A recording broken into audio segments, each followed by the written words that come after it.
Hello and welcome to that 90s Wrestling Podcast. Wrestling Podcast takes you back to the glory days of WWE, the 1990s. I'm your host, James Tunstall, and joining me today, very special guest, one of the most memorable characters from WWF's new generation, Duke, the Dumpster, Droese. How you doing, Duke? I'm doing great. Thank you very much for having me on the show. Our pleasure's mine. Like I said, growing up, you was one of the...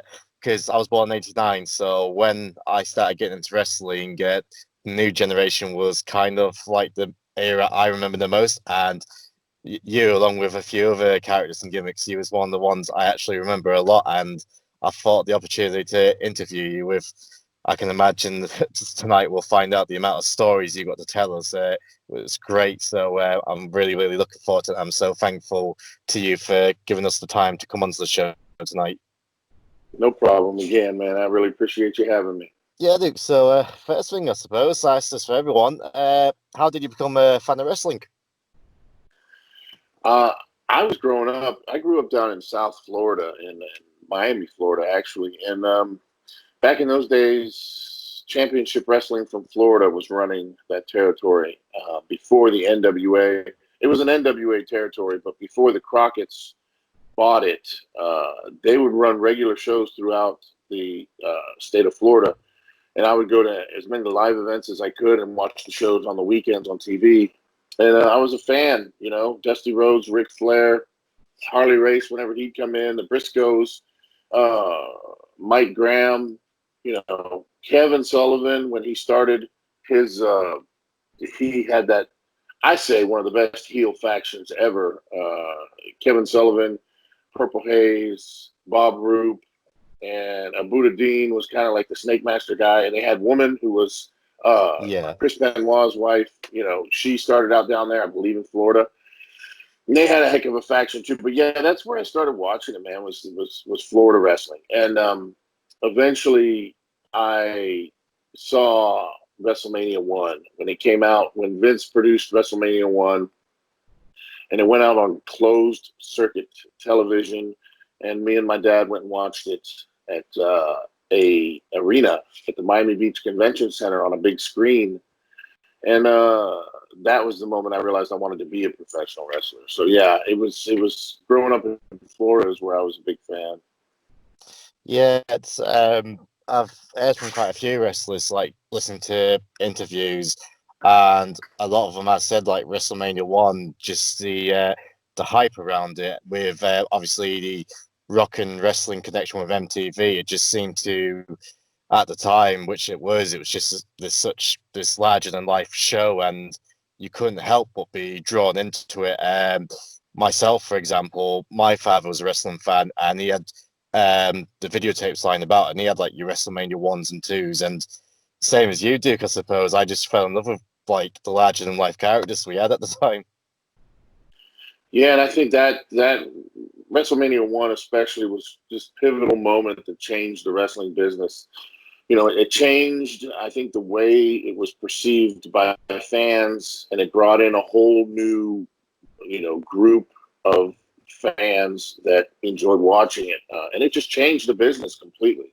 So, and for the better. So, yeah, it was definitely a pivotal point in my career, me wanting to become a professional wrestler. Do you think it's something that's missed these days? Because I have a debate with this with people that a lot of wrestling these days seems to be catered purely towards wrestling fans and not to a more mainstream audience like it did back in the 80s, sort of thing. Yeah, you don't have as much crossover, you know, I don't know. There's not much effort to reach a crossover crowd or fan base as much. Because the wrestling fan, I think, in general, has changed a lot. You know, they've become so smart to the business that it has changed the business again, I think. But yeah, I don't know if they cater to fans now or what, because I mean, I really haven't watched the current product in so long, but it seems like maybe that's where it's kind of gone to, you know, that they worry about what the fans think and what Dave Meltzer writes or whatever the case may be. I don't even know. But It's definitely changed. It's not an event or an extravaganza like it was back at WrestleMania 1. It's even though Vince would love for it to still be that way, he fights tooth and nail, I think, to still create the old type storylines, but they just don't work in today's era. But yeah, it's a different business now, that's for sure. Yeah, it is, and like Vince, he will still try and get some mainstream appeal. For example, Ronda Rousey, Brock Lesnar, who's dominated both wrestling and UFC, for example, and he still gets them. And whenever he can bring, I suppose, John Cena back now or The Rock, he will try tooth and nail to do so. But a lot of, don't get me wrong, I appreciate in ring work as much as the next person. My favorite grown up's Bret Hart, which obviously that's a conversation I'm looking forward to have with you during this interview about him. And I appreciate in ring work, but still, I'm a big fan of the larger than life characters who brings the mainstream appeal. And unfortunately, it's weird. My type of fans who agrees with me, we seem to be dying out a little bit, and it's like we're considered the new word is boomer, and we're considered nostalgia merchants. I'm like, it's just what we enjoyed, but each to their own, I guess. But yeah, you said that's how you got into wrestling. So where did you start training, and who trained you? A guy by the name of Bobby Wales, the Jamaican jammer Bobby Wales, trained me. He used to wrestle in a tag team in Florida Championship Wrestling. From time to time, he would wrestle in a tag team with Tyree Pride, the Haitian sensation. They were basically like the Caribbean Connection tag team. They would wrestle sometimes. They weren't like full time. But he had a ring in a warehouse in Opelika, Florida, which is just north of Miami. It was very close to my house, and he was training probably a handful of guys, maybe like 6 or 7 guys total. And it was me, Norman Smiley, and a bunch of other guys that I don't think ever really wrestled anywhere else. But Norman Smiley was there, and Bobby was a really good teacher. He was very patient, and he taught us. I think he taught us the right way. And I always enjoyed it. And again, it was very simple. It was just a ring in a warehouse, and that's all I needed. And matter of fact, there was times at one point he gave me the key to the warehouse because there was times where they were all going up to do Florida TV, and I'd be going there myself with nobody else, and I would just roll up a big piece of carpet and put it in the middle of the ring and jump off the ropes and practice moves because that's how bad I wanted to be a professional wrestler. So. But yeah, that's where I learned. It was Bobby Wales, the Jamaican jammer, a great teacher. And yeah, he must have been great as well because you just mentioned Norman Smiley. I think he's down there NXT now, like training the next group of youngsters to make it to the ring. So whatever he was teaching, yes, he was teaching it right. Yeah, and Norman Smiley's a great teacher as well now, and he's very well rounded. He's learned a lot of different styles. Norman's wrestled all over the world, so yeah, it was a good school, I think, to learn from. So. And well, I put out the interview and asked for a few questions, and someone said it's a misconception. Like someone said to me, your reaction when you was given the dumpster gimmick, but WWE didn't give that to you. That was something you actually came up with yourself originally on the independent circuits. Yeah, I was wrestling down in Florida as the garbage man Rocco Gibraltar before I ever went to the World Wrestling Federation. I kind of put that together knowing what type of characters Vince McMahon was looking for. And I knew a shoe-in character, something that would get me in that front door for sure, would be a big blue-collar babyface gimmick like a garbage man. So that's what I went with, and it worked. It got me a job. But yeah, they just changed the name to Duke the Dumpster Droese so they could own it for licensing purposes. Yeah, and in '93, because some people believe one of the reasons I've listened to your interview with Hannibal TV, which I loved. Yeah. But there's some people who believes the only reason you got hired was because in 1993 in the PWI 500 you was ranked 500. But you told an interesting story where you actually got into this, I suppose, really posh leisure club, and you managed to meet Vince McMahon in the club. Could you expand on that, please? Well, actually, what happened was I was wrestling down the Independence down in Florida, and this guy by the name they wrestled as Bobby Rogers. He said he was the grandson or the nephew of Buddy Rogers, which he was no relation, but he was a guy that Yeah, wrestled down there, and he knew a lot about the business, though. But apparently, he knew somebody at Pro Wrestling Illustrated, and I think because of the garbage man gimmick, they wanted to make me their number 500. And I remember he came up to me. We were doing a show at the Perrine Corey League baseball diamond. It was a baseball field. We were doing a show, and he came up to me and said, "These guys want to put you in the top 500 and make you 500. It's a very coveted spot. You know, everybody remembers number one and they remember number 500. Of course, it's just a yeah, gimmick." And I agreed to it, and we did it. But right about the same time, I was also finishing college and preparing to try and go out and get a job wrestling somewhere. And I made these promo packages, and I was working at this beach club. And I found out at the last minute that Vince McMahon was going to be at a TV executive convention locally at the Miami Beach Convention Center, which was basically the same place that I watched WrestleMania 1. oh And wow, but somebody that was a member of that club the beach club I worked for was a TV executive down there at Channel 2, and I got his credentials so I could just walk in like I was a TV executive. And I walked up to Vince and basically introduced myself and told him I wanted to wrestle for him, and basically pitched him for about 45 seconds. And he asked me a couple questions, and I got out of there. And apparently he liked what he saw with the promo tape and the promo package. And he had J.J. Dillon call me about a week later for a tryout. J.J. was in charge of talent relations then. I suppose you being about 6'6" and nearly 300 pounds helped as well. Oh yeah, Vince he still loves the big guys, but yeah, he always liked the big guys, so that helped me as well. I was towering over him when I walked up to introduce myself, so he looked up. He looked very surprised, but also he was very interested in what I had to say, so that was a good start. Yeah, and yeah, and because like you said, you got signed to the World Wrestling Federation, as it was called back then in '94, and before you actually debuted, they started showing some vignettes. And who produced them? Like, who was filming? Was it Pritchard or was it Shane McMahon? With Shane McMahon, and that's why we did so many of them, because Shane McMahon was the one that told me what my name was going to be the day I flew into Stamford, Connecticut to do those vignettes. And we sat there after he told me the name.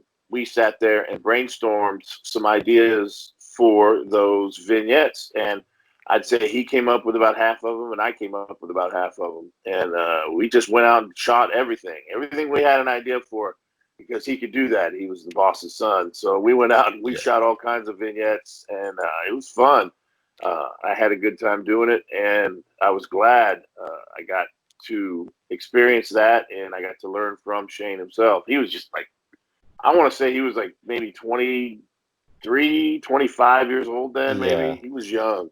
I've always heard a lot of people say that Shane McMahon. They said like behind the scenes, obviously everything on TV is his character, but a lot of people said behind the scenes he's so down to earth. He's really cool just to talk to, and he kind of acts like he tries to be one of the boys, kind of thing.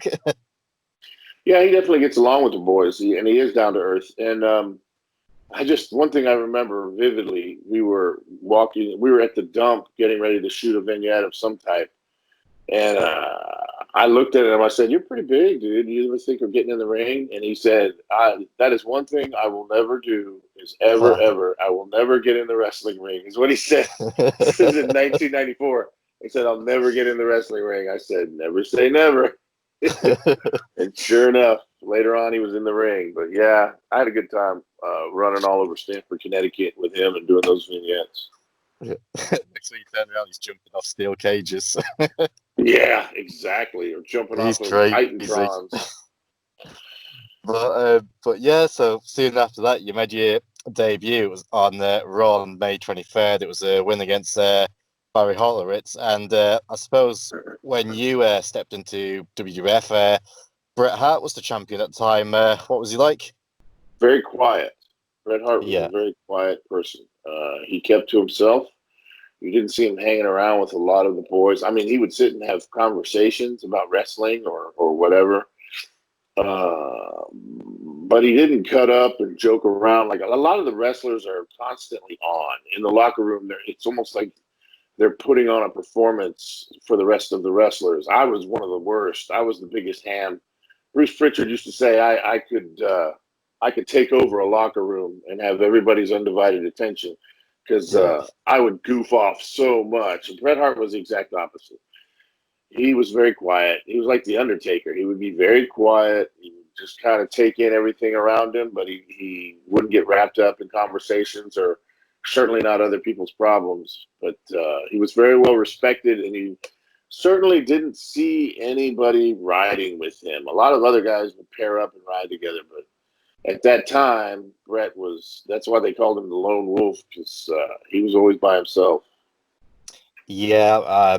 I've read his book cover to cover 7 or 8 times, and even he said that in his book. Like people used to come into Lone Wolf, and that's just what it was like. So yeah, it's just the way he was. But yeah, not long after your debut, you actually got put into like a big feud straight away against Jerry Lawler, and he was one of the top heels at the time. So for someone like yourself, for example, newly debuting, getting put into this angle with one of the top stars, you must have been, you couldn't believe it, I suppose.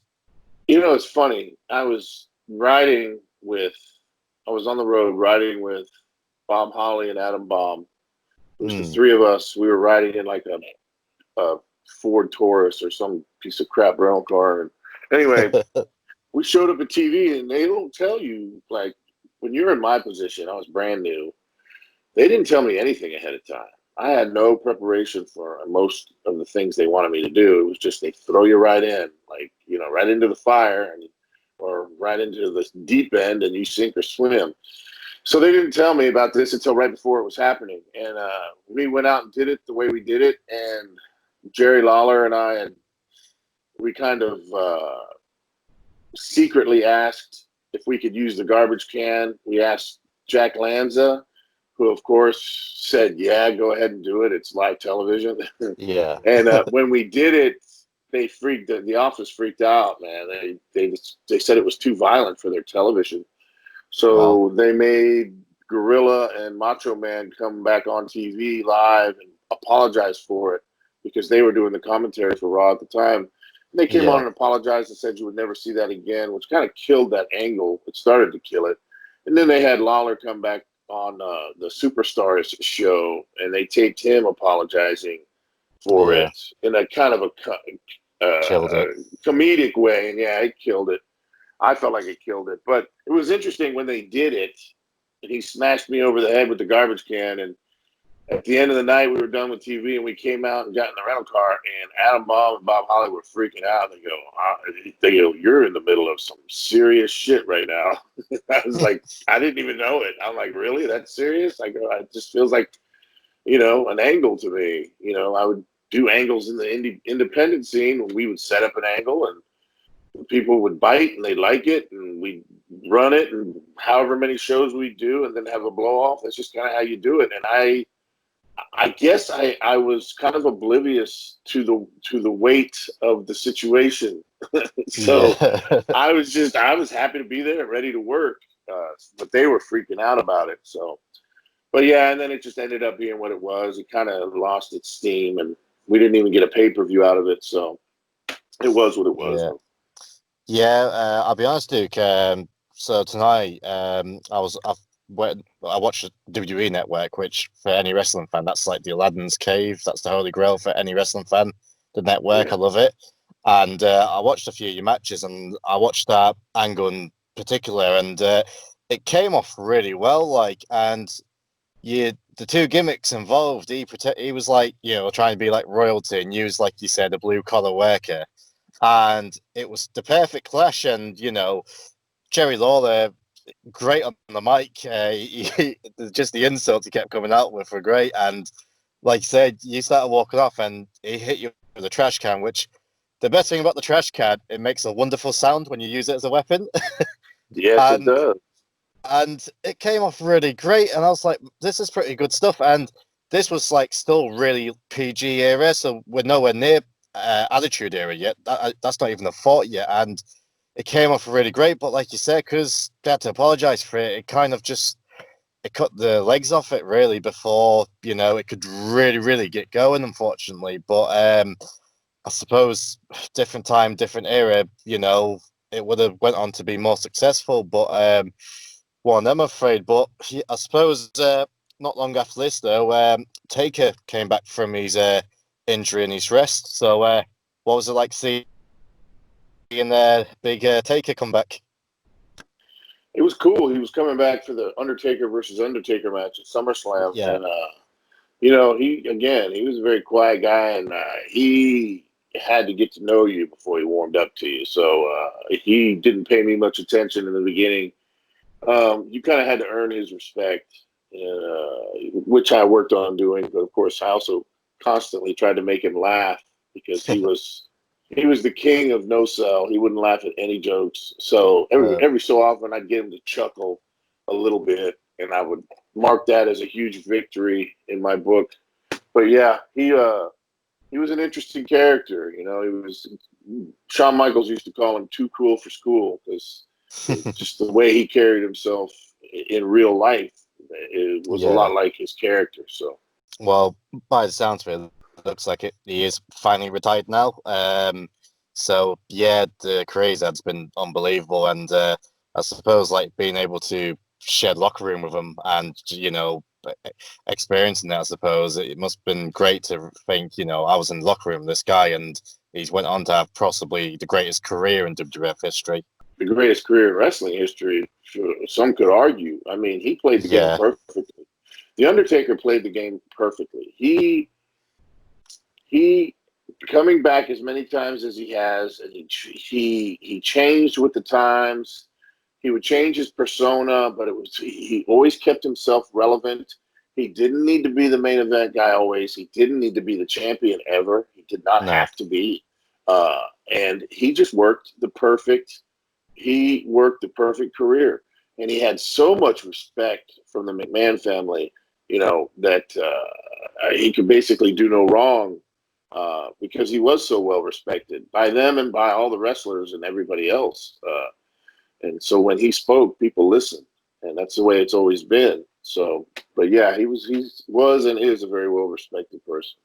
yeah. Everyone says it when they say when I've heard wrestlers do interviews and people ask them just describe Undertaker in one word. The one word what consistently seems to come up is just respect.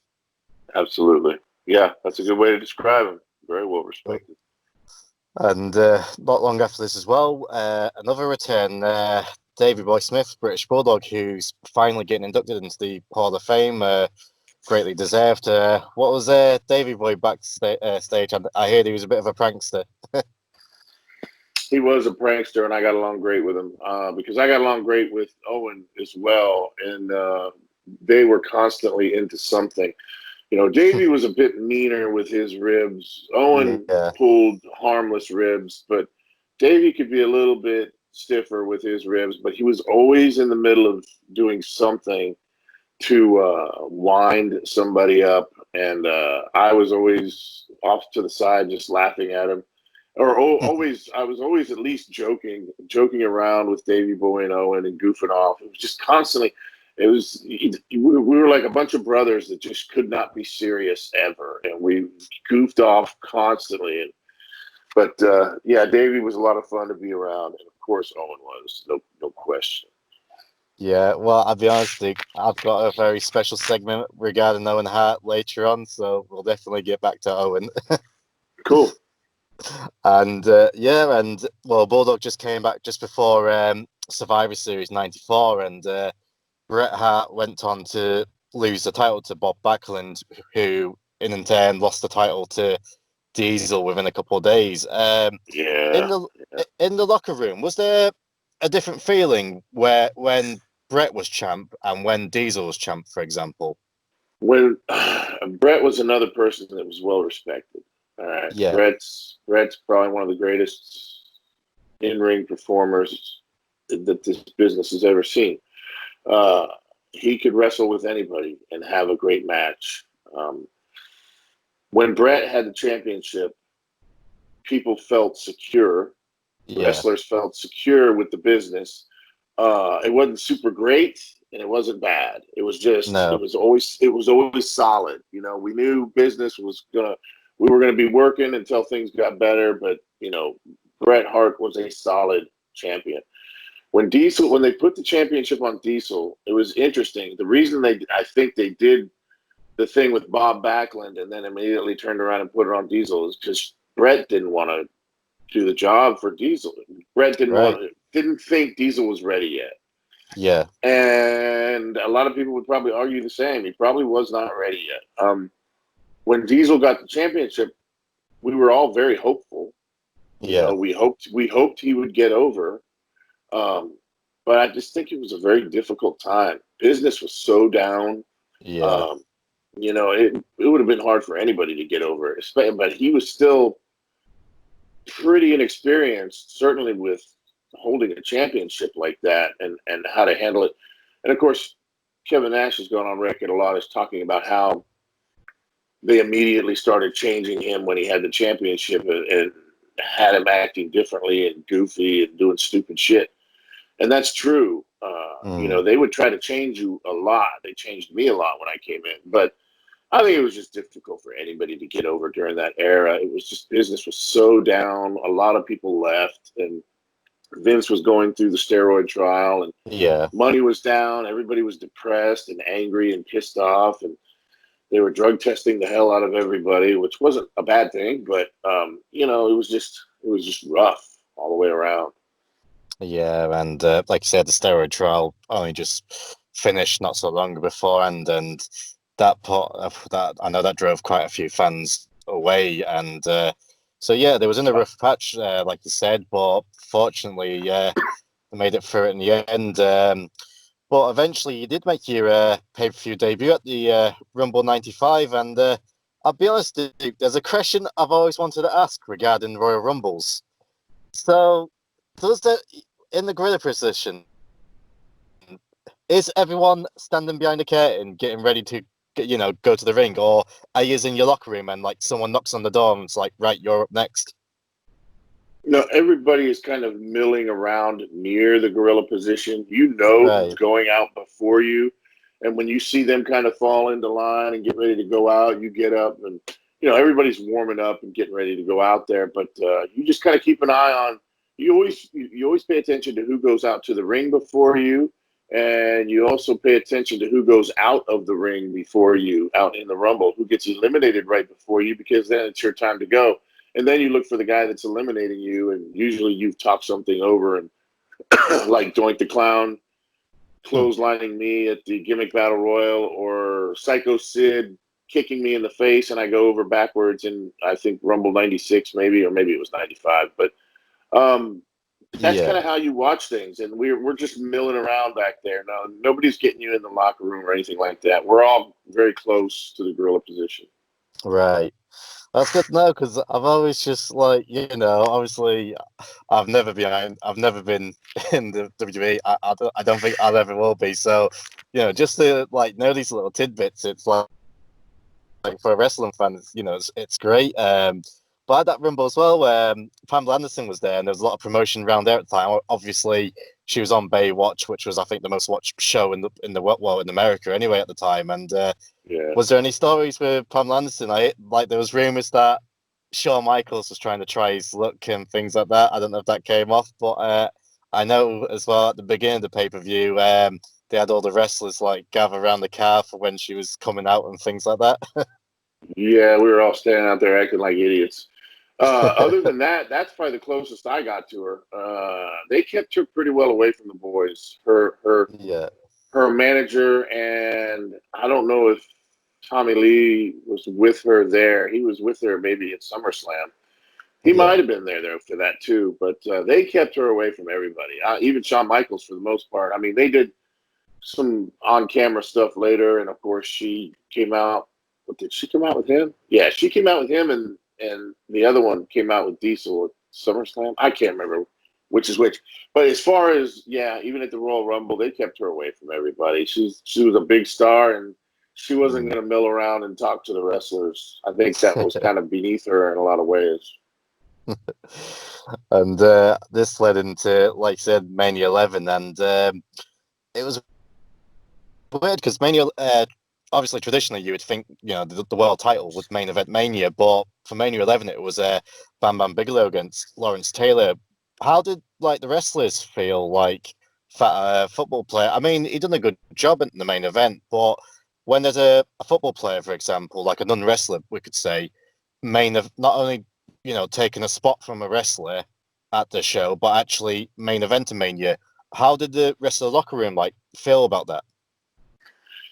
I don't think Sean and Diesel liked it very much, but I've heard that.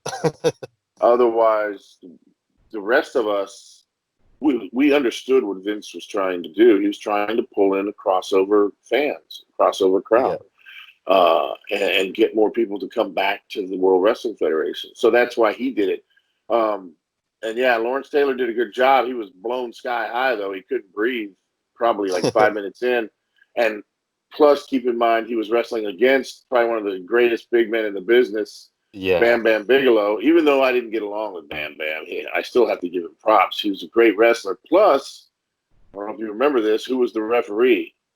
Oh, I forgot, Duke. You're going to have to educate me. It was Pat Patterson.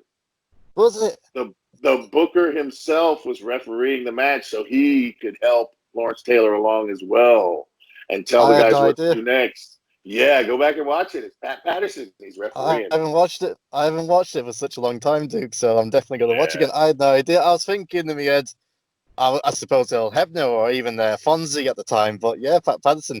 Well, that makes sense, I suppose. Yeah, because they wanted complete control out there. They wanted to make sure that they could make Lawrence Taylor look as good as possible with the very limited training that he had. And I think they pulled it off. And again, the wrestlers, we understood what Vince was trying to do. But there was a couple of jealous guys like Diesel and Sean. Even though they say they weren't, you could tell they were because they felt they were the main event, that the title should be the main event. And whatever your argument is, it should be, it shouldn't be. They were just trying to put on the best show possible in the worst time possible in the World Wrestling Federation. So, yeah. But yeah, I've heard about them stories Bam Bam, before he sadly passed away, he said, I think he told, on a shoot interview, Sean and Diesel was not happy at all, but at least he had something to brag about being in the main event of Mania, so there's only so many people could actually say that. Yeah, plus Bam Bam used to always laugh when he said Sean and Diesel said they were the main event, and then Bam Bam said, "I am the event. I am the whole damn event." And there was a lot of truth to that, man. That's why a lot of people watched that WrestleMania, was because Lawrence Taylor was there. So yeah, and I suppose the next thing you was involved in was the King of the Ring. You got eliminated in the first round against Cameron Mustafa, which I suppose a lot of wrestling fans would know him as the Godfather. There must be a very interesting Godfather story behind the scenes. I've always liked Charles. I'm friends with him on social media now. I see him at conventions. As a matter of fact, we're doing one together in September if it's still, stands and they don't cancel it like they're canceling everything else. But yeah, Charles he's an easy guy to get along with. He was friends with the Taker. He came in and did that common gimmick for a while. I didn't wrestle him on the pay-per-view, though. I wrestled him in a qualifying match on regular Raw TV. But he was easy to work with. For such a big guy, he moves great, and he was a great wrestler. There was one time where him and Undertaker got mad at me and Carl Ouellette, PCO. Me and Carl Jean-Pierre Lafitte at the time were we were probably somewhere between first match and third match on the card. This might have been over in England. I think it might have been. Yeah. And me and Pierre would go out there first or second or third match and just fly all over the place and beat the living hell out of each other. And a lot of the main event guys were getting pissed off about it because they felt that we were doing too much. We needed to leave. We needed to leave something for the main event. Anyway, nobody would say anything to me about it. Like, they were just, you could hear people saying that people were talking, but nobody said anything directly to me or Pierre. But then I found myself in a taxi cab with Undertaker and Kama, or Charles Wright, Godfather. We just happened to be riding together back to, I believe, the hotel. And I just remember I made the comment because I was kind of fishing for a reaction. I said, "Man, that Pierre, man, he's got me flying all over the place." And right as I said that, Charles, the Godfather, goes, "Yeah, too much." I just looked at him, and I looked at him, and I looked at the Undertaker, and I go, "Guys, do me a favor. From now on, if you have a problem with something I'm doing, come directly to me and speak to me about it so that I can fix it.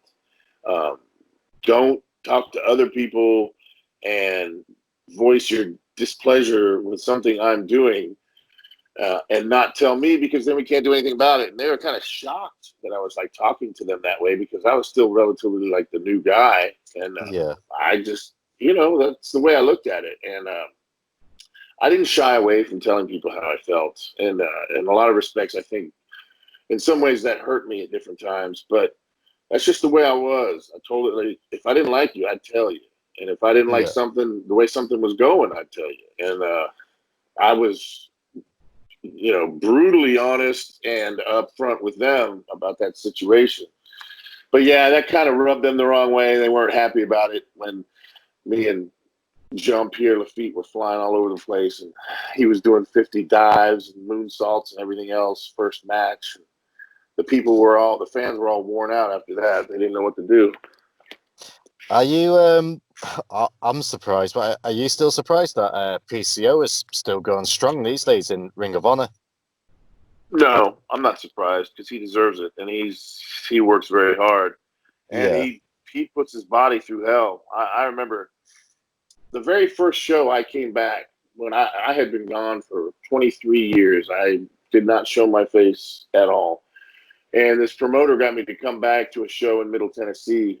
It was a fundraiser, but it was a pretty big tournament. It was called the Scenic City Open or something like that. It was a tournament. Anyway, PCO wrestled in the main event versus this guy, Joey Lynch, and they had a hell of a match. But I just remember seeing Carl there and thinking, oh my God, he's my age. He was like 50 years old at the time, and he's diving outside the ring off the top rope and everything else. And I knew something was about to happen, and that's right when he took off and got signed by Ring of Honor. Yeah. But yeah, it was very interesting to see that. He deserved it, because he got screwed over quite a bit in the wrestling business back years ago. So it was good to see him get another opportunity. Yeah, it is, and I've heard Shane Douglas talk about it. PCO's running with the Click, and I suppose while we're on the subject, this was the height of their, I suppose, control in the WWF power talks. I've heard you still got along with them, but like, say for example, other wrestlers, like, did they feel like the Click was taking over the locker room and they had Vince's ear, for example? Did that come across to you or to anyone else? Oh yeah, absolutely. Everybody thought that. Even I thought that. And there was a point in time where I got bitter and angry about it, but that was misplaced kind of stupidity on my part, because the reality is, and I've said this a million times, you could get yourself over even with as much power as they had. If you go out and get a strong reaction from the crowd, Vince McMahon takes notice, and you will get booked and you will get a better spot. But I didn't understand that then. But yeah, a lot of guys were bitter because they did have power. They did have Vince's ear. And a lot of guys felt some of those Click guys didn't deserve it, but they were in the right position and they were playing the game right. And more power to them. They got a good career out of it. Yeah. And the next time I saw you on pay-per-view was in your house too. You was one of the lumberjacks for the world title match between Diesel and Sid, and I've always wondered to myself, when there's a group of you around the ring, I can imagine you just talk shit amongst yourselves. Oh my God, constantly. and there's constantly just joking and goofing off, and just there's always something going on. And I just seem to remember Bam Bam Bigelow doing something. Yeah, and Owen Hart would always do something. But yeah, those are always situations. Any kind of a Royal Rumble, or even worse, if we're lumberjacks and we don't have to actually wrestle, oh No. my God, you can forget about it. We're outside the ring acting stupid. And, they're trying to have a serious match in the ring, and we're out there goofing off on each other. But yeah, it was a lot of goofing off. And I can imagine as well, no disrespect to Diesel or Sid, but it wasn't exactly like you were watching Bret Hart against Shawn Michaels, so it wasn't the most entertaining of the matches to watch to begin with. Yeah, it wasn't necessarily a barn burner of a match, so. And then next up, we saw you. Well, we kind of saw you in your house 5. You was in the dark match after the show, but you was against Goldust, which I think not enough people gives him credit. I reckon he's one of the guys who actually kind of sowed the seeds for the Attitude Era. And you told an interesting story. Like Dustin was unsure how to do the Goldust gimmick to come with, and you came up with. I forgot who you mentioned you was with, but you said just like play it gay, I suppose. Yeah, that's kind of the way I put it. Certainly more flamboyant and not be afraid to do that. It was me and Savio that were talking to him, and That's right. I believe we were doing some small towns in Canada, and he was just coming in, and I was working with him on a bunch of those shows, and I think Savio worked with him too, and we both had the opportunity. We worked with him, and we could feel how much heat he had, because the people thought he was a gay character, and people just hated him because of that. It was crazy. Yeah. And so when he started to kind of, act more in that fashion, doing the feminine kind of crazy stuff, and it got so much heat. And it worked really well for his character, but he wasn't sure at the beginning. He didn't want to do it that way. He just wanted to be this weird character that knew a lot about movies, and that wasn't going to get him over. He had to add a twist to it and act a little more crazy, and he did. That was the good thing about it. Is he took the advice, he ran with it, and made that thing great. And not long after this, I suppose, I think this guy was one of your main co-buddies when it came to driving. Steve Austin came into the WWF, and what was he like when he first came about? I know I heard you two was like road buddies when he first came in. Yeah, well, it's funny because when he first came in, I was supposed to be one of his very first TV matches. And it was at the time when my initial 2-year contract was up, and they were killing me. They were just making me do jobs on TV, and they weren't booking me on the road, so I wasn't making money, and I was frustrated. And that night, they told me at the last second to get my gear because I was going to be working with the ringmaster, and I refused. Matter of fact, Bret Hart's the one that gave me the advice. He said he would refuse. He said I'd refuse to do it. So I walked into Bruce Pritchard and refused to work with what is now arguably the greatest icon ever in professional wrestling. Of course, unbeknownst to me at that time, but probably one of the best pieces of advice I've ever gotten at that very moment from Fatu, who became Rikishi. He said, you need to go over there and talk to Steve.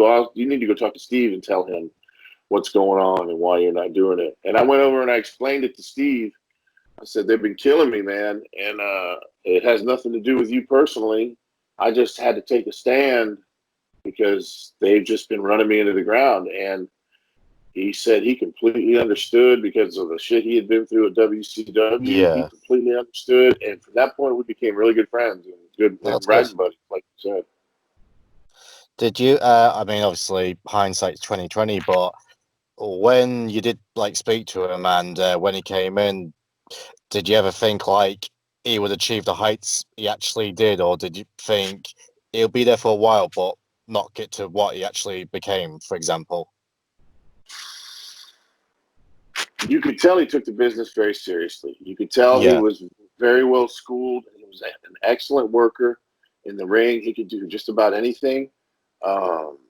I mean, if you were looking at that time, I couldn't say that I could tell he was going to be a superstar. But as things moved along and you watched as he was progressing through that company, you could tell. And I was splitting my writing time between him and Bret Hart. Right. And Bret Hart would talk to me at length about Steve Austin and how Bret Yeah. wanted to work with him. And I told Steve that. I said, Bret wants to work with you. I said, that's going to be your moment. That's going to be when you break out from this, character that you're in right now, and you start moving forward because, Bret can make you look like $1,000,000 no matter what the finish is. It's going to be a great match.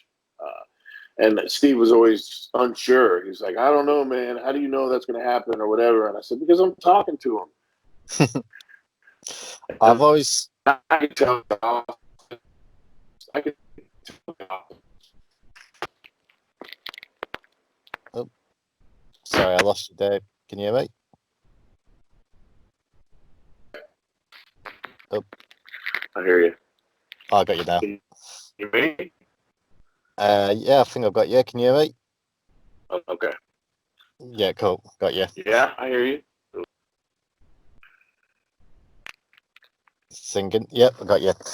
Yeah, so because regarding Steve Austin and like the debate's always there. Like a lot of people says Shawn Michaels is the greatest, which I think he's one of the greatest to be in the ring. But the reason personally I say Bret Hart's better, Shawn Michaels in his whole career has never met one person besides himself, whereas in Bret Hart has made Stone Cold the biggest star of all time, arguably with Hogan. And that's always been the gauge for me. Like, it's who these wrestlers can make. And like I said, you being in such a privileged position to be in the car chatting to both Austin and Bret Hart, I would imagine you kind of agree with that. Yeah, I think I would. Shawn, they say Shawn's probably the best in-ring performer ever. Bret Hart was a great in-ring performer too. Which one's the best? Hard to say, but your argument is very good. Bret Hart made a lot of people's career, and he still looked great in the process himself. And yes, that Steve Austin match was a defining moment for both of them. But I think Shawn Michaels, in most cases, Shawn Michaels could make anybody look like $1,000,000, but more often than not, he was out for himself first, Yeah. and bringing you along, if you were his opponent, bringing you along second. So, yeah. Yeah. And speaking of another guy he's basically running the business now, Triple H, and that was your next big feud. And you had the match at the Royal Rumble. You wrestled on the free for all to begin with, and you defeated Triple H by Hunter Hearst Helmsley, as he was known back then. You defeated him by DQ, it was actually his first DQ, his first defeat on TV. So you can actually say, you're the first guy to actually defeat Triple H on TV. Yeah, that's what a lot of people say. I didn't realize that until many, many years later. I didn't even think about it that way. But yeah, it was. And that's how we opened up our feud. And that feud is what they gave me when I refused to do the job for Steve Austin. And my contract was up. And to pacify me and make me re-sign a new year deal, they gave me that feud with Triple H. And as soon as I signed, though, we just went through with the angle. He beat me, hit me in the head with the lid at the pay-per-view, and it was over. And they moved him to Mark Marrow. Well, they moved him to Warrior in 12 seconds at WrestleMania. Then they moved him to Mark Marrow, and I went right back to doing what I was doing right before that, which was jobbing any new heel that came in. So that's kind of how they played that. Yeah, it's a shame because like I said, at the next pay-per-view in Year 6, obviously a couple of weeks before, and they cut your hair, and before the match, you had it was quite a fiery promo. I watched it the other night, and I was like, man, this is a pretty damn good promo. And I think you mentioned it was kind of like your idea to cut the hair because you was thinking of maybe try and start doing a heel run. That's exactly what I wanted to do. I wanted to change my appearance and turn heel. And as we were sitting and discussing this with me, Vince, and Jim Ross, we're discussing this angle with Triple H and how they wanted to do it. And I was telling them in the end I wanted to turn heel and change my appearance. Jim Ross was the one that chimed in and said, well, maybe we should have him cut your hair as part of this feud. And I told them, I said, that's no problem, but as long as I get some kind of revenge. But again, by the time we got to the pay-per-view, it was just like, he's going to hit you in the face with the lid and pin you, and that's going to be the end of the deal. And I was just like, that's not what we really talked about. But I still did it, I showed up and did the job. But yeah, it just kind of changed as we went along. That's one of the many occasions where Vince McMahon went back on what he told somebody he was going to do. He's done that very often. He would go back on promises and stuff. But that's part of the business and part of being a promoter too. So you gotta be able to handle that, or you shouldn't be in the wrestling business. Yeah. And was it about this time, correct me if I'm wrong, but was it about this time when you suffered a really bad injury in your matches with Triple H? Am I right or wrong? Yeah, we were doing a lot of house shows building up to that pay-per-view, and we were just kind of putting together different matches and different ideas. And this one spot we would do each night, I would be on the offensive against Hunter Hearst Helmsley, and I would come running from across the ring, and at the last second, he would duck down and backdrop me out of the ring. Floor. The thing is, you're supposed to catch that rope as you go over. You got to hook the rope and break your fall. Yeah. Well, I missed in the Meadowlands Arena one night. I missed the rope, and I took that free fall about 15 feet, right to the concrete floor in the seated position. It just completely jarred my whole spine, and I couldn't move for a second. Actually, I couldn't move, and the ref came running out and asked me if I was okay. I don't remember which ref it was, but I just remember telling him to tell Hunter to waste some time. And Hunter wasted some time, and then we did whatever the finish was, and I think I beat him that night. We were kind of going 50-50 on that on house shows. But that's how that happened. And after that point, man, my back was really screwed up.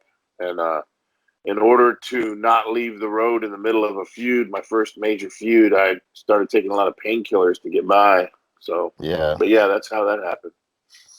Yeah, it's a nasty injury, and coming up afterwards as well was WrestleMania 12, and I've heard you've got a bit of a story. Yeah, I'm actually interviewing one of your former colleagues coming quite soon, Henry Godwin, Mark Canterbury. Yeah.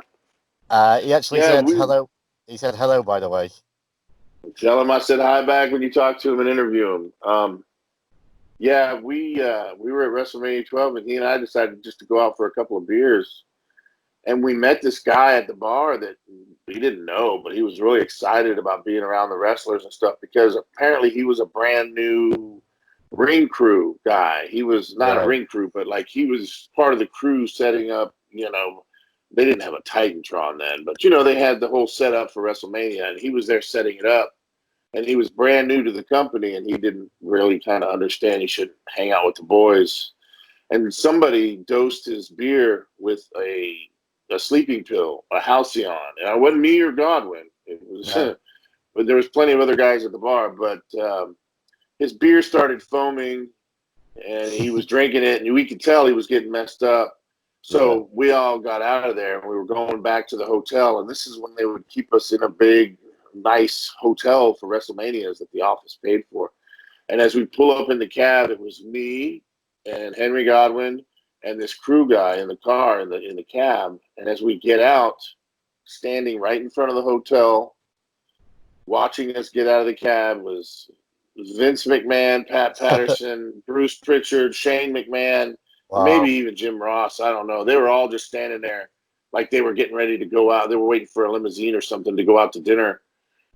And it's me, and we weren't really drunk or anything. We got out and we kind of were holding this guy up, this crew guy, and he just fell like right on the ground. He fell flat on his face.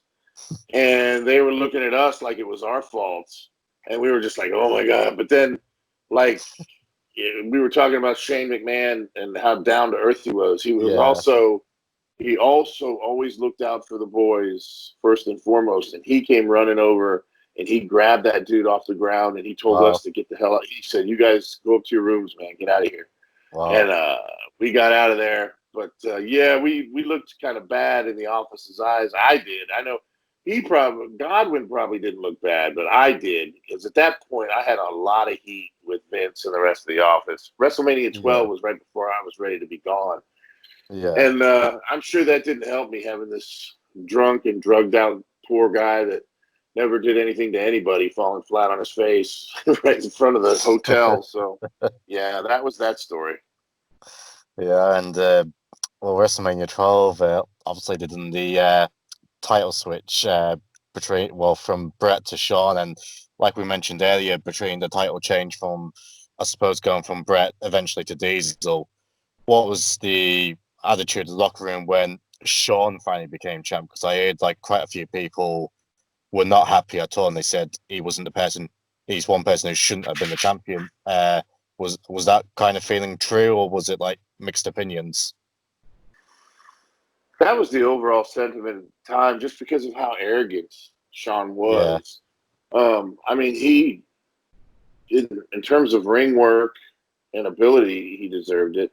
But his attitude, nobody liked his attitude. But no, the funny thing about it is, as soon as they put that belt on him, 90% of the boys fell in line and were being his buddies and making all the right political moves to buddy up to him.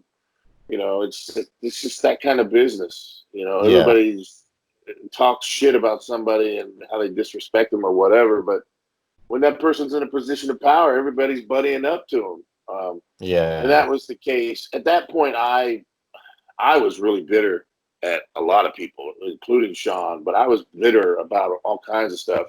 And as I said, shortly thereafter, I was on my way out anyway. So, but yeah, that was kind of the sentiment. Guys didn't think he deserved it just because of the way he acted and carried himself and treated other people.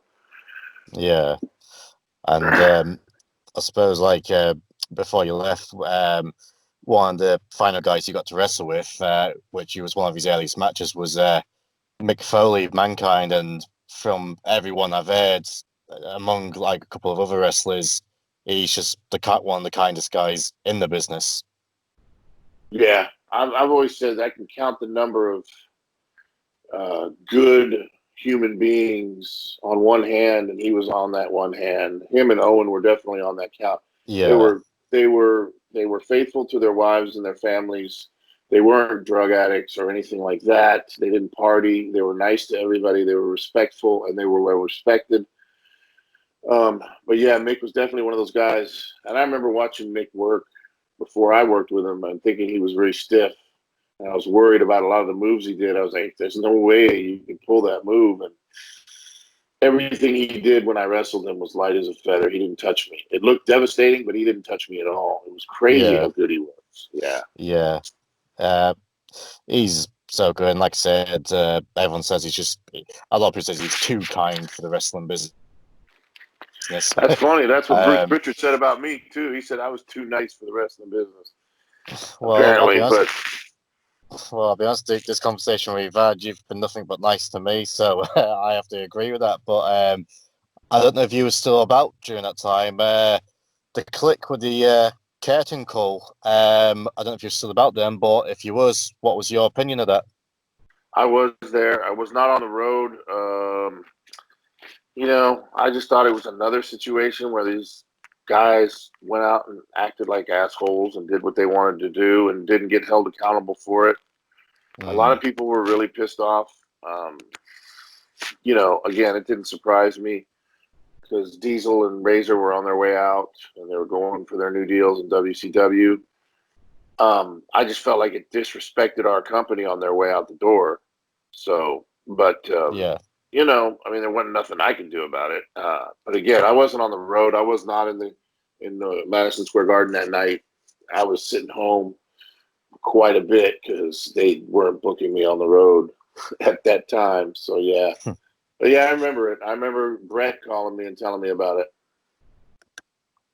Yeah, and I suppose it's in. I suppose your departure from the World Wrestling Federation. So was it a case that they just stopped using you, or you just wanted to leave?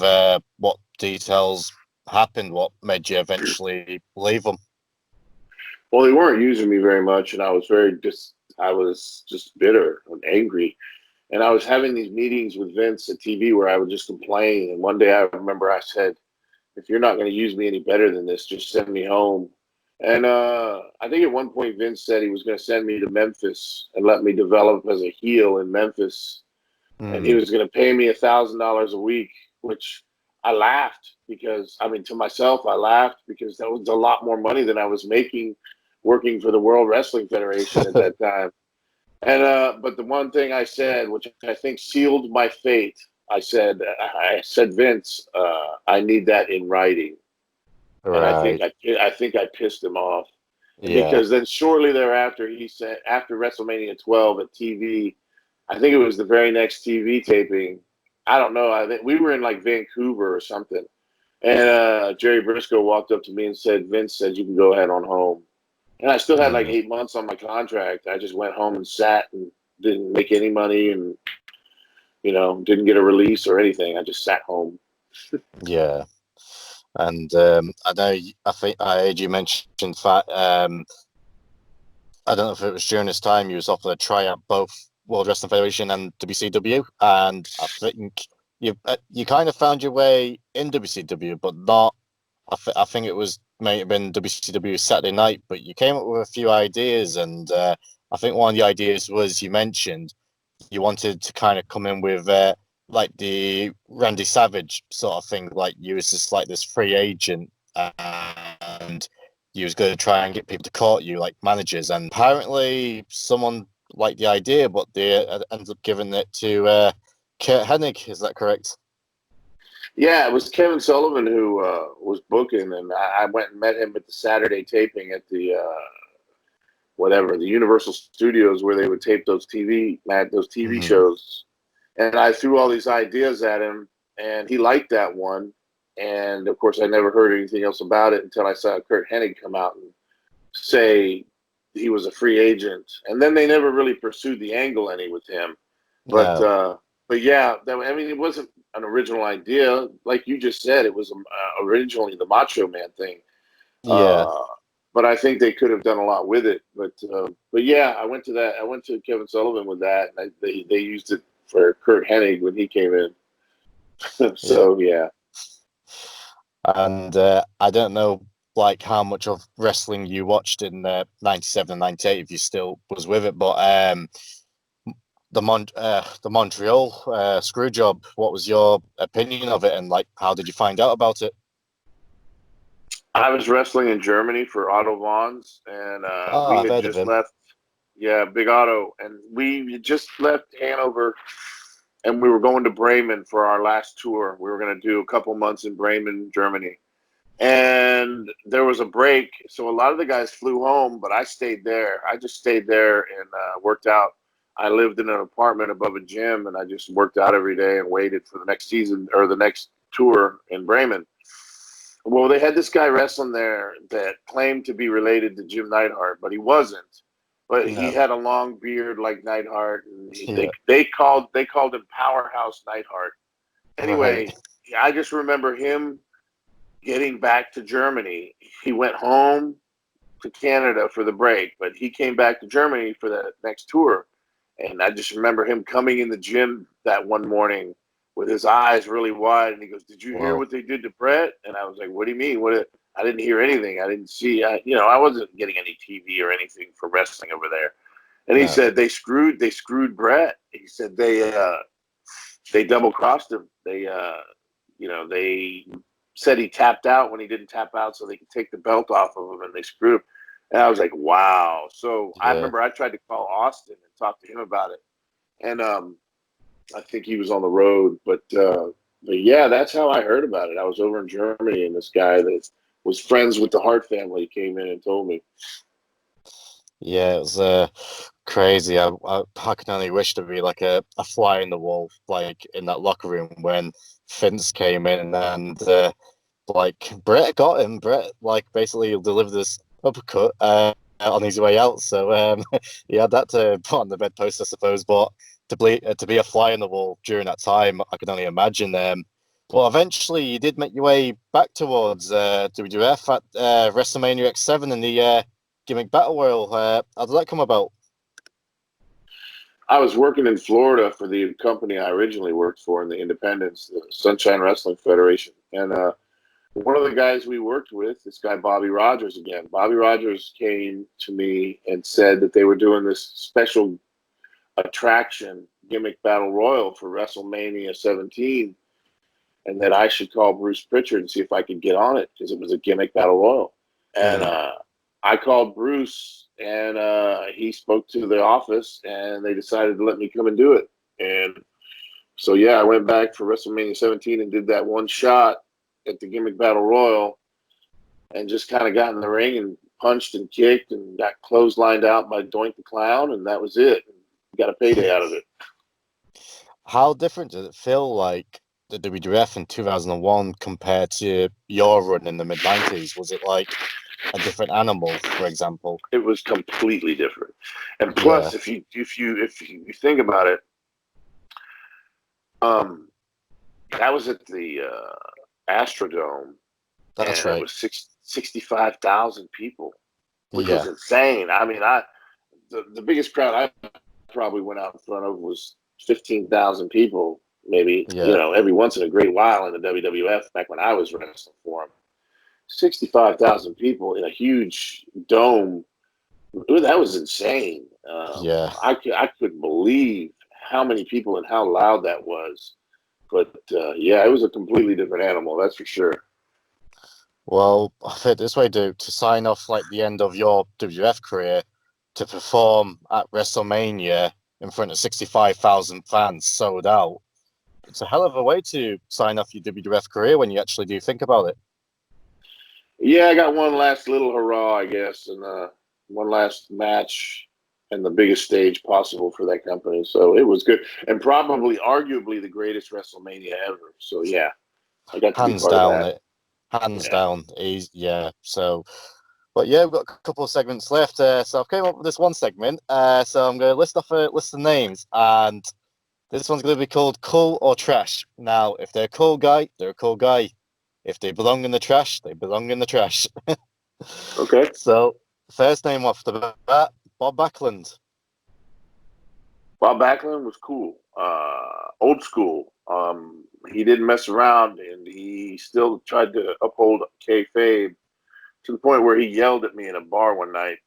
We had wrestled that night, and I saw him at the bar after the show, and I walked up to say hi to him, and he screamed at me because I wasn't supposed to be talking to him. But yeah, other than that, me being embarrassed, uh, he was very well respected, and he was a cool guy. Cool.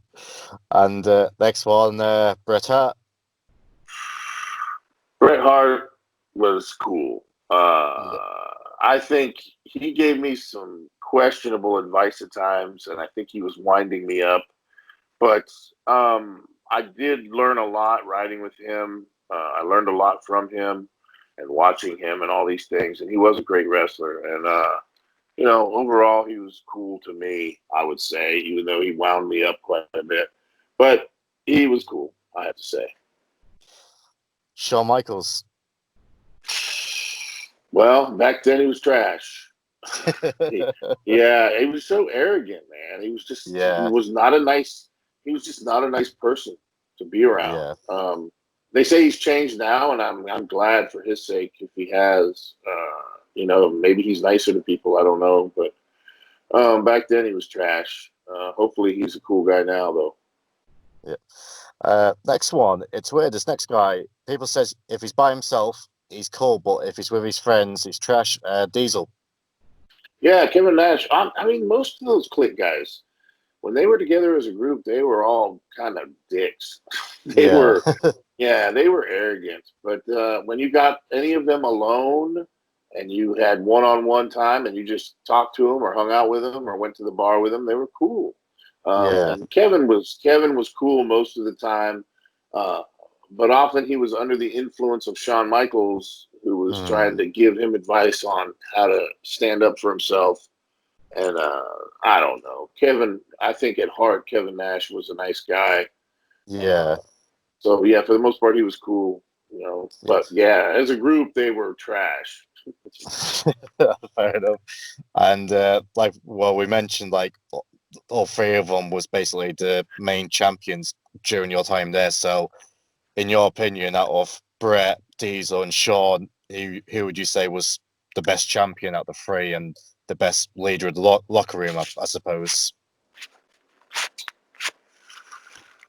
Oh man, they were just all so different. I think Brett was the most respected, uh, but he was very quiet.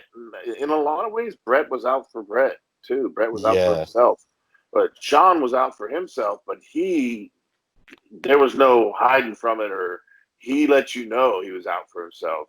Brett, he was more quiet and subdued. Um, Kevin Nash, I just think at that time he wasn't ready mm, to have that position and be a leader.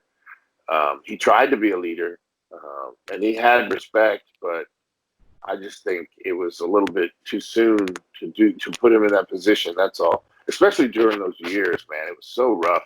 Maybe a year or two later, and it would have been good. But at that time, it wasn't good. But I'd say out of that group, Bret Hart was probably the best champion yeah. leader. Uh, Sid. Sid was cool to me. I've heard stories about Sid and the way he did business. I don't know, but again, Sid was cool with me. I've heard of times where Sid walked out the door, but I couldn't blame him. Man. His business was so bad, and we weren't making any money, and why would he stay there? Yeah. But yeah, I worked out in the gym a few times with Sid, and he was always very cool with me.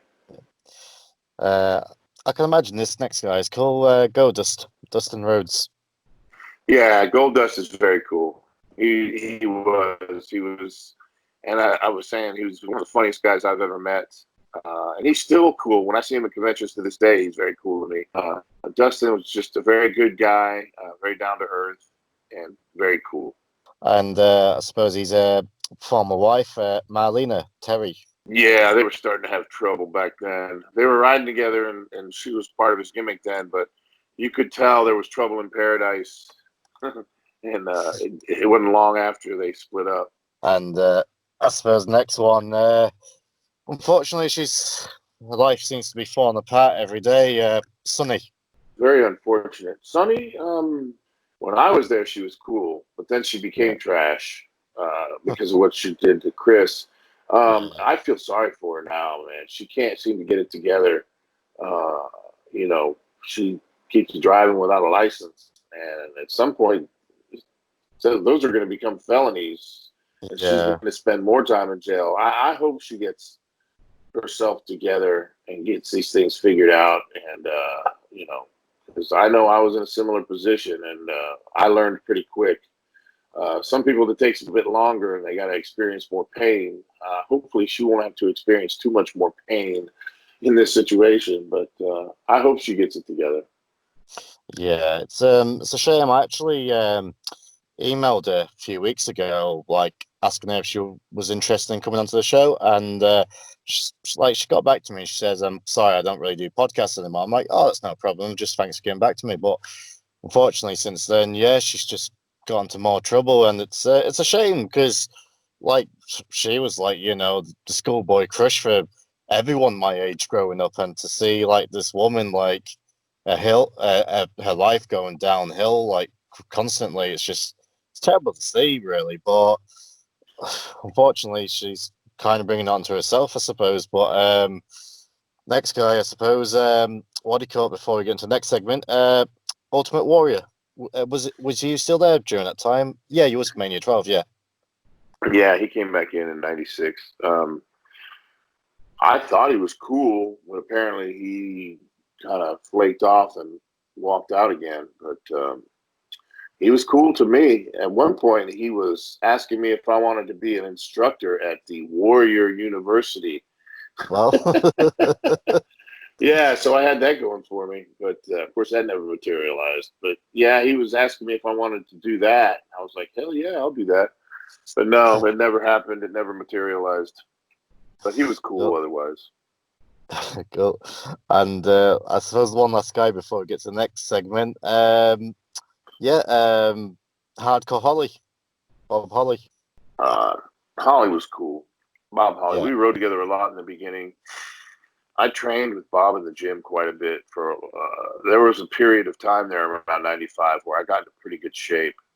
mm, I decided I was going to get in good shape and give Vince McMahon a reason to give me a push. And yeah, a lot of that was working out 2.5 hours a day in the gym with Bob Holly.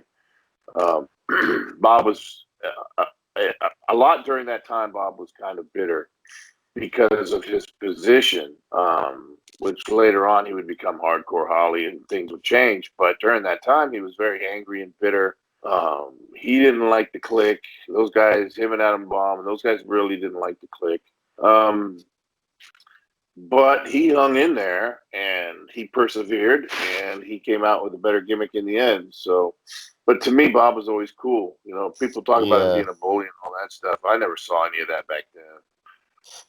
To me, to be honest, Duke, I don't. He doesn't seem to come across as a bully. He seems to come across as someone that actually just stands his ground, stands up for himself, Yeah, and and he takes demands no shit. respect for the wrestling business. Yeah. Yeah, and I mean, I would love to have him on the show because he would just be a fascinating interview just to speak to. And like yourself, for example, he was there during the Click and seeing these guys run wild, and he just stood his ground and just took no shit and persevered through it. And eventually they gave him a gimmick change, and it worked out for him in the end. But yeah, eventually, Duke, you actually became a teacher. Yeah, I did. It was in Tennessee about 2003, 2004. I had finally come back from all the craziness. I went to drug rehab and got clean and all that good stuff, and Yeah, decided I was going to embark on another career. So I went to graduate school and became a special education teacher, working with kids with different types of disabilities, learning yeah. disabilities and stuff. And yeah, I went and got a master's degree and became a teacher for probably about 10 years. Yeah, I was a teacher in Tennessee.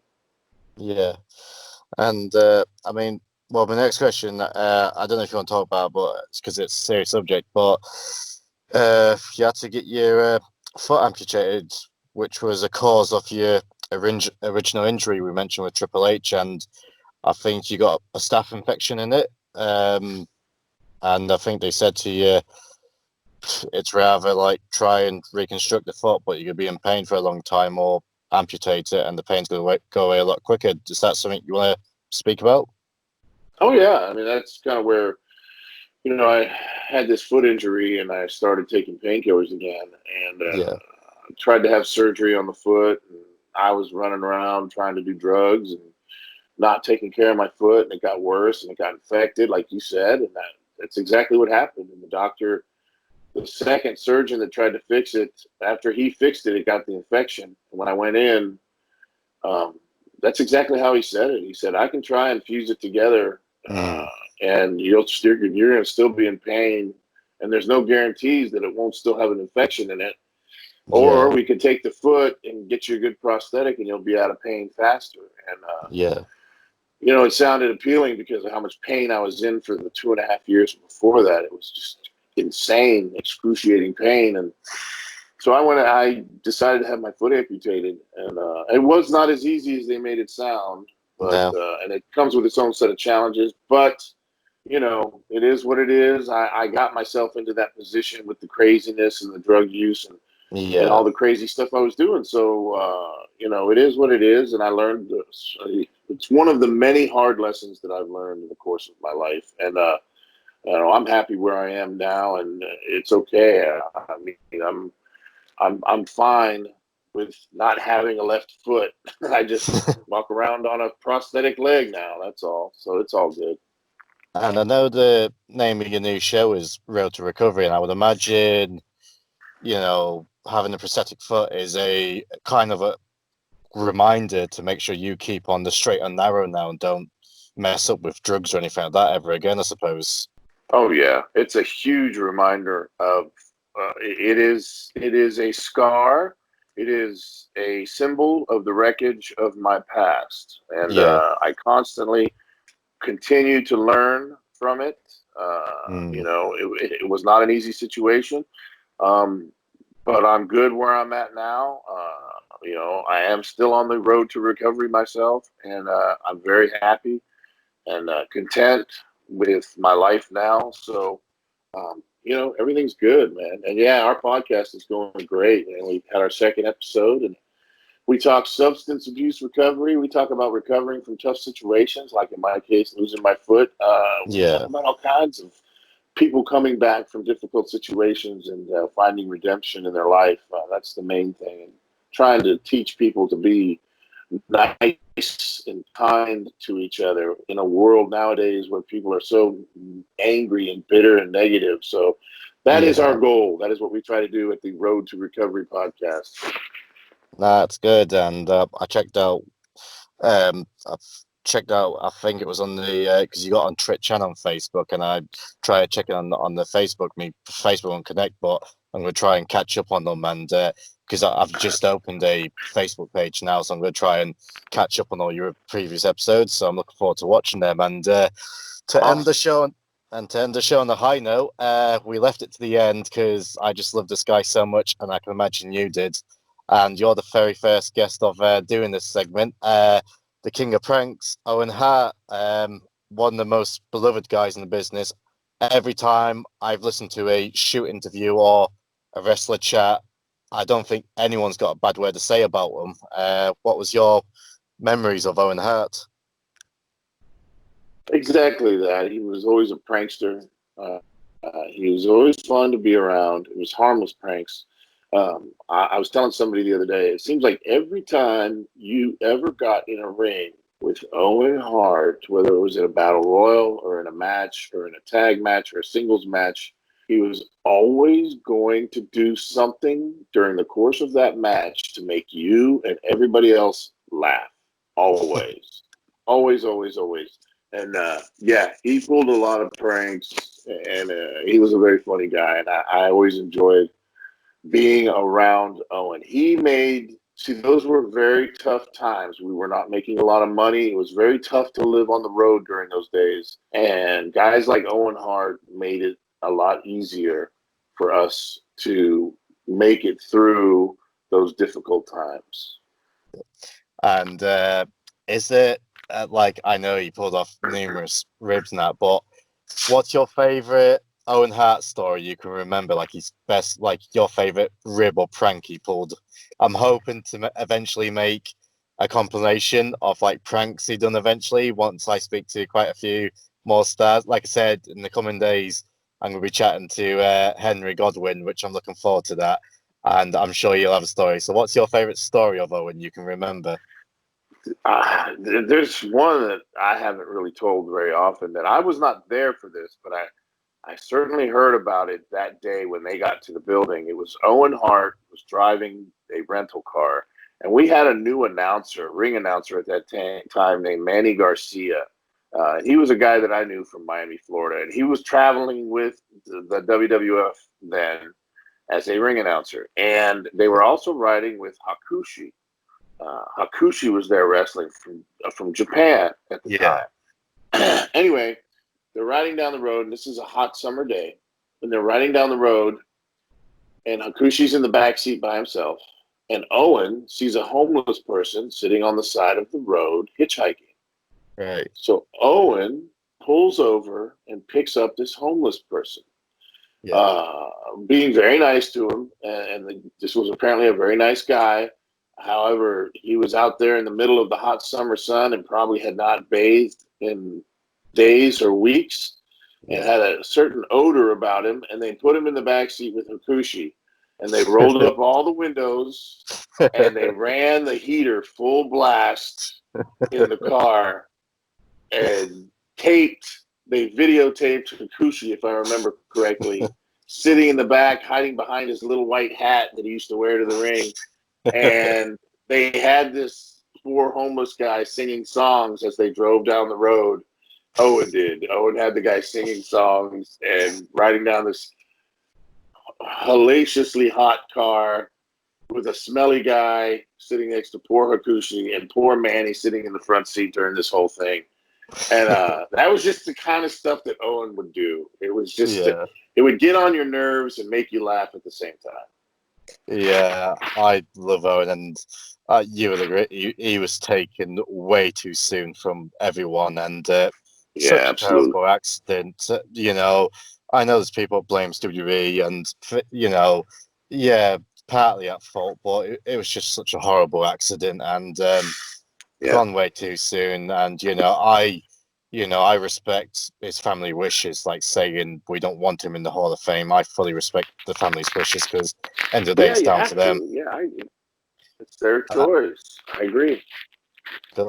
And so before we leave, Duke, do you want to plug your social media? Yeah, I'm on Facebook. Everybody's on my private Facebook page, which really isn't private; it's public, but it's just my real name, Mike Droese. And I have a Facebook fan page, Duke the Dumpster Official on Facebook. I also have an Instagram, Duke the Dumpster Official on Instagram, and a Twitter at Real Duke Droese. And of course, don't forget, we have that Road to Recovery podcast every Friday at 6 p.m. Eastern Time, 5 p.m. Central Time.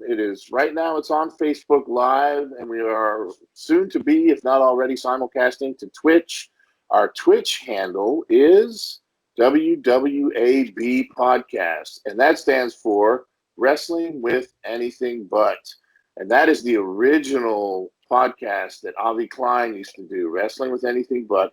And that is the umbrella podcast that covers all of these wrestling superstars podcasts. We also have the likes of Paul Roma.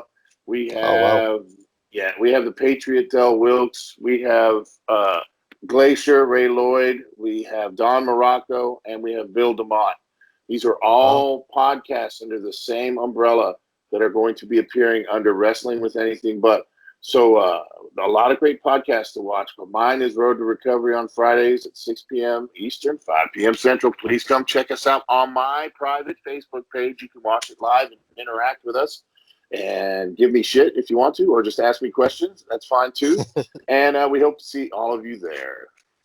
Thank you. And Paul Roma, so my podcast, like at the beginning, we've been going through. We started off Royal Rumble 90. We've been working our way through the years, and one of the guys I've been really impressed with is Paul Roma, and he'd be someone I would love to have on the show one day. So try and put in a good word for us. I'll do that. I'll talk to Avi Klein. He sets all that stuff up. He's the man with the plan, so I will make mention. That's for sure. Thank you. And, well, Duke, it's been an absolute pleasure. Love this conversation. Like I said, all the stories we've got from you tonight, it's been great and loved every minute of it. And you're more than welcome to come back on the show to give us more of your stories. I can imagine we haven't even scratched the surface of the amount of stories you've got. No, we haven't scratched the surface. And I definitely appreciate you having me on your show, and I would be glad to come back anytime. It's been a pleasure, Duke. So that's us signing off. Thank you very much again, Duke. And like I said, we'll definitely get you back on the show again one day. All right. Thank you very much. All right. You stay safe, brother.